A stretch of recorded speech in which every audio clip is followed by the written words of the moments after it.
دی کی والک دے 36-37 کالا عمر بی طارق جمیل نہیں میرے سلور تقریر ما داغا اوریدلی دی سلور تقریر بی اکڑو او د بی نرستو ریون تلاړو بیا ال عربی ویلا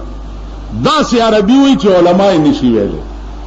د قواعد مطابق عقل ورته حیران شي بیا دا سی شی وی تمام د حافظ ابن کثیر او حافظ ابن حجر او دا مواد ورته ټول یاد دي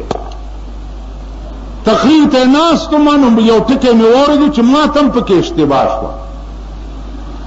چې عمر ابن عبدالعزیز چې وفات شو او په لحد په غاړه کټ کې خو نو د اسمان نه یو ورېځ راغله او د ده په سینه یو کاغذ کې خو ورېځ لاړه خلکو چا کاغذ وکتو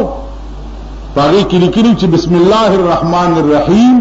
امان من الله لعمر ابن عبدالعزیز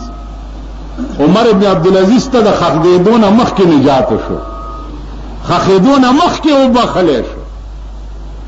اوس عمر ابن عبدالعزیز ولې د خښېدو نه مخکې وبخلی شو ځکه بادشاه او عمل دا و چې جامې خیرنې پوښتنې له خلک راله کور والا ورته وایي چې دا جامې خو وربدلې که که نه ویل په خدای مې دې قسمي که بله جوړه شته نو څه وربدل کړي عمل دا دې خبره کې ما ته مې اشتباه شو چې کور ته رالم دې زوی ته مې مالکه دا چا ما ته وایي چې دا خو حافظ ابن کثیر لیکلي دي راته یې ځای راوویستو هو به هو هغه الفاظ پکې لیکلي